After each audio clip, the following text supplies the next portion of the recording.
Hello.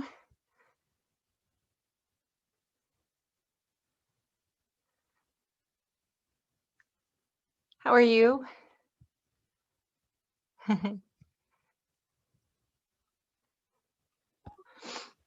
Hi, how are you?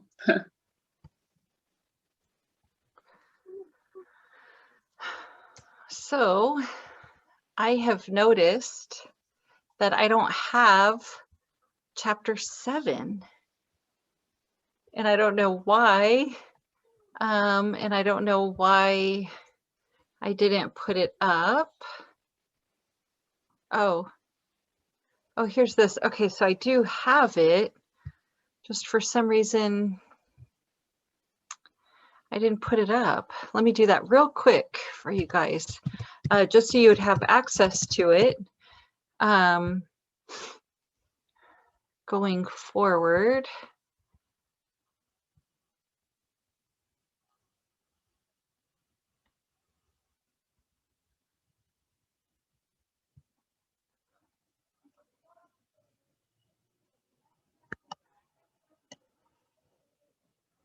Okay.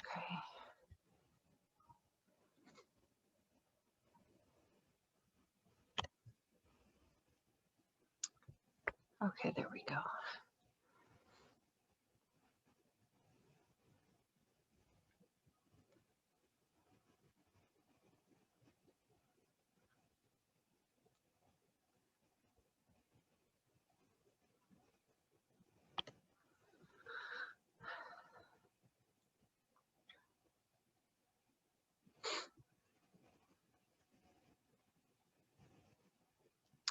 Okay.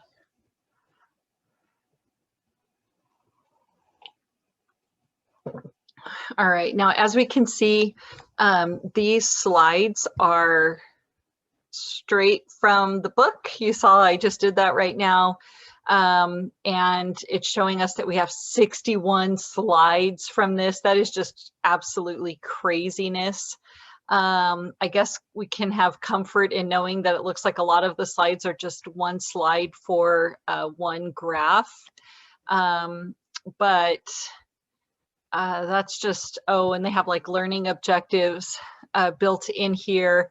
I hate it when I get a slide straight from the text and I haven't had a chance to go over it. I don't know why I don't have chapter 7. That was my own chapter 7, but that's okay. So let's go through this. As you know, we're not going to spend time on every single slide because that would just be way too much. All right, so we're going to talk about the relationships that we have. And one of the main people that was influential in describing relationships is this Sternberg right here. So we'll take a look at his theory. I think it's a pretty cool theory of relationships. Here are some different type. A non-cohabitating means they don't live together, right? So non-cohabitating, there's long distance relationships. Obviously, there's same-sex relationships. You know, couples, one lives at their parents' house, maybe one has an apartment. I mean, there's just, you know, I'm not telling you guys anything new. You understand how relationships work. So here are, this is starting to get into Sternberg's theory and different types of relationships. I want to see. Oh, okay. Okay, we're getting into it right here. So, all right. So here is he has one. It's called passionate love, which is oftentimes like the beginning of a relationship when you're really attracted to somebody. You're just, you know, totally in love. That person can do no wrong. Sometimes we say they have rose-colored glasses on. They're just totally perfect. And a lot of times this beginning type love will turn into, you know, a longer relationship. But right now it's just one of those that's just right at the beginning, very passionate. Companionate love is maybe your older people, when they're, you know, there's not all that passion anymore, but they're good friends, they're best friends, they love each other for sure. Intimacy here in this sense, when we talk about intimacy, especially in psychology, but in this class as well, we don't necessarily mean it as sex, okay? Just intimacy, like you're being, that person knows everything about you and you know everything about that person, okay? Truly open and honest. Trust, commitment, okay? All right, let's see. So Sternberg, his model of love, like I said, he has three, you think of it like a triangle, like what we have right here. I'll pop back to the other one. And you have an intimacy area, you have a commitment area, and you have a passion area. So that dumb phone. The intimacy again is being, you know, everything about that person knows everything about you, totally open, honest communication, okay? Commitment is just what it sounds like. Are you committed to this person? Are you guys in it for the long haul? Okay. Passion is kind of the sex side of things. It's hot. It's, you know, total attraction, and the passion side of it. Okay. Let's see. So those are those three different points or picos, if you want to think of it that way. And then, of course, there are combinations that you can do with those different, you know, I don't know, combinations of those different points. Okay. So let's, this one is the all-encompassing, he calls it consummate love. It is what I guess we all strive for. You want somebody that you're open and honest and fully, you know, intimate with. You want somebody that is committed and they're committed to you, and you want the passion, right? So this would be one that has all 3 points, okay? If you just like somebody, like this would be like your best friend, okay? Your best friend, you know everything about that person and that person knows everything about you. You're not passionate with each other and you're not like committed, you know, and so that would just be a friendship. Infatuation, when you're totally crushing on someone or you're infatuated with that person, that would be only passion. You don't really know much about that person. You're not, you know, open and honest with them, and you're certainly not committed to them. So this might be a, you know, I don't know. You're just you're crushing on someone. Over here is empty love. You can see that they're committed to each other, but unfortunately, there's no passion, and even more tragically, there's no intimacy. They don't talk, they don't know anything about each other. You know, that communication is gone, okay? But they're in it and they're just kind of living together. Romantic love, right? You got intimacy and passion here.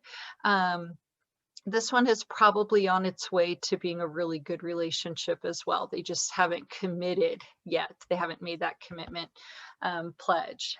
Okay. Companionate love, like we talked about, these are people that have probably been in it for a very long time. They're committed to each other. They're open and honest with each other, but maybe they're having a little bit of problem with the passion side. Okay. And then we have something like this, which is fatuous love. They're passionate with each other and they're committed to each other. But for some reason, they're not talking. They don't know everything about each other. Sometimes I say these might be your booty calls, somebody that you're constantly hooking up with, but you don't really talk other than that. There's no communication going on.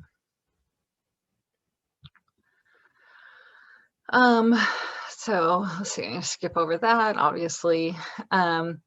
So, trying to look at a biological basis for love and relationships. If you're looking, definitely oxytocin, we call that our bonding hormone.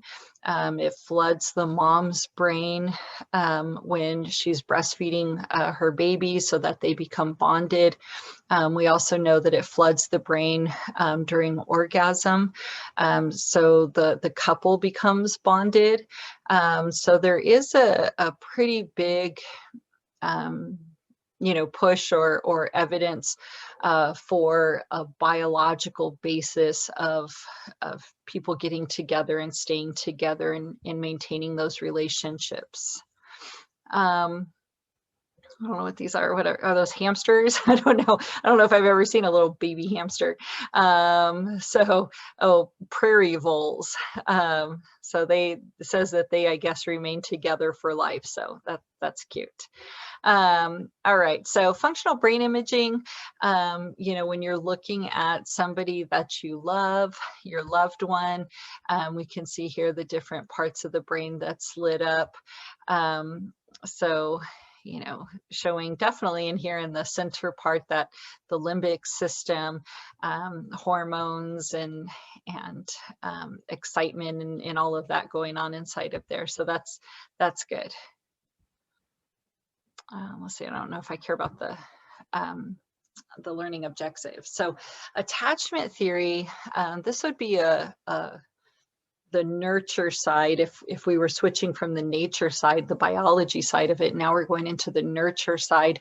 And attachment theory is a big theory that has been around for, I don't know, 50s, 60s. And it's only garnered more evidence and more research behind it. So the attachment theory is a pretty big one. Anything where we talk about secure, insecure, that's referencing attachment theory. Okay, so here they're saying that parenting styles profoundly are going to shape how a child grows up and interacts or views future relationships. So if that child was taught safety, trust, honesty, and unconditional love, then that child should, in theory, grow up to be very secure. If they feel that the world is safe and trustworthy, then they'll approach relationships as if they're safe and trustworthy. If a child does not have a secure attachment and for some reason they're insecure, then they view the world as unsafe, as untrustworthy, as insecure. So they will approach relationships in the same manner, where they're not trusting and they're not sure, they don't feel safe. I think for sure we can see where early childhood influences can affect how children grow up and how they view the world. But I think it's important to know also that you're not locked in, just because you're safe and secure and everything's good right now. Unfortunately, things can happen that can change your view on the world. And that can go good or bad, right? You could be very insecure and very untrusting, and you get in the right relationship with someone who's patient with you, who's honest, who's safe, who's predictable, and they can teach you to be secure and trusting. So this can change as we get into adult years, just because people are complex, right? And we have a lot of different things going on that change our perspective. Homogamy is an interesting idea.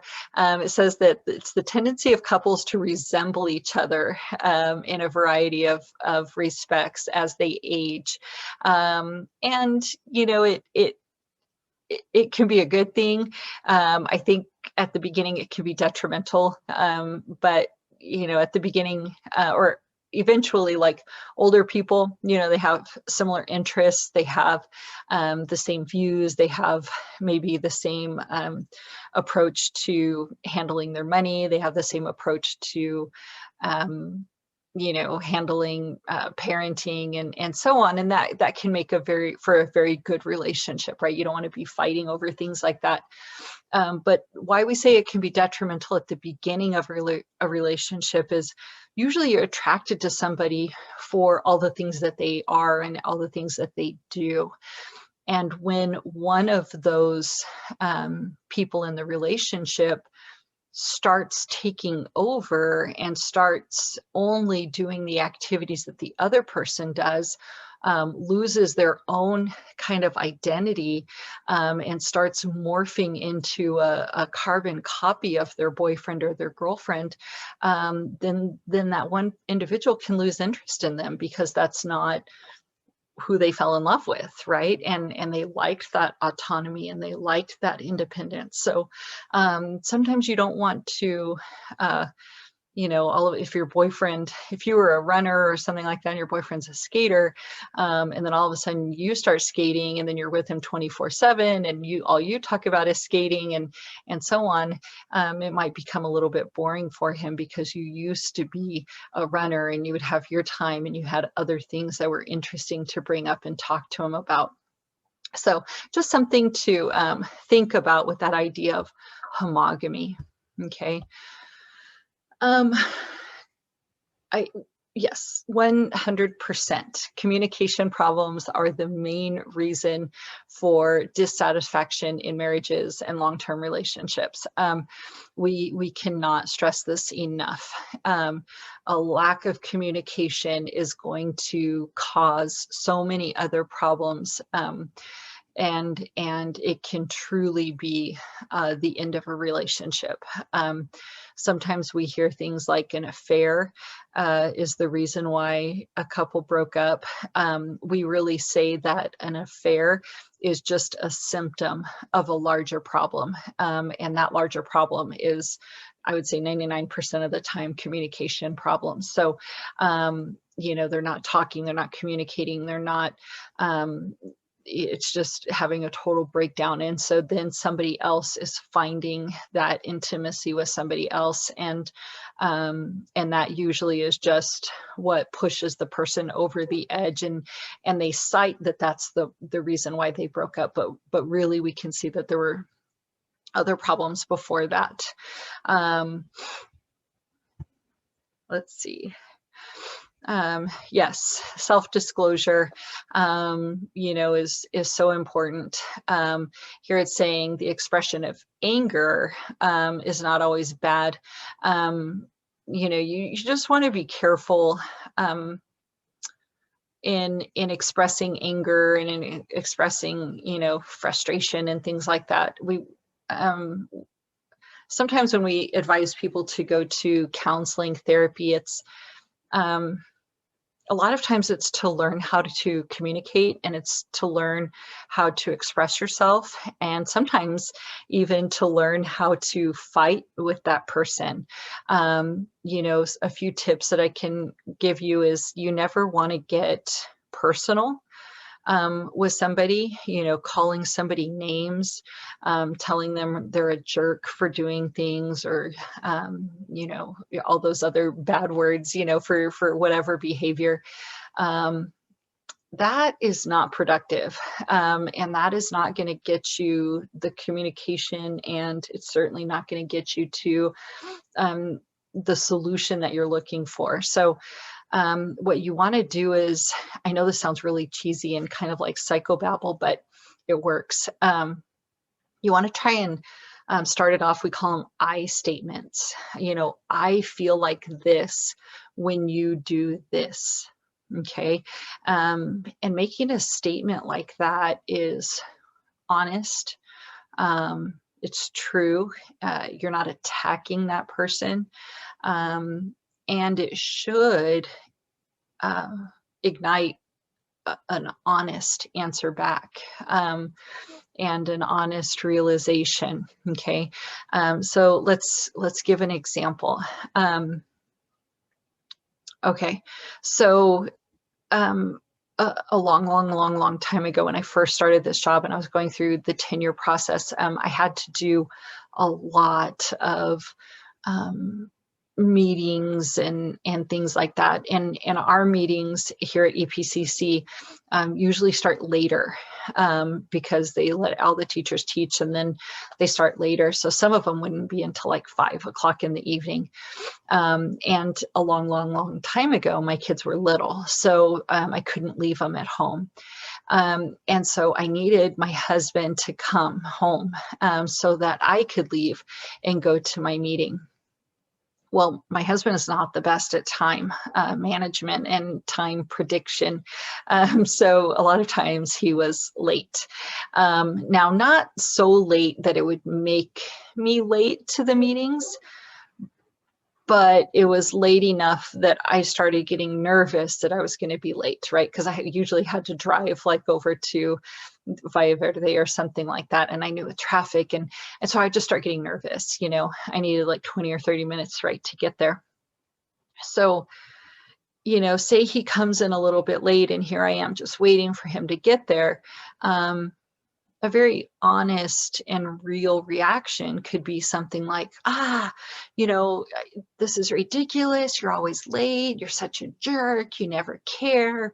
You don't care about my job, blah, blah, whatever. And it could start this whole fight. And you can certainly see that happening, but we often have to think of like me throwing out a word like you're a jerk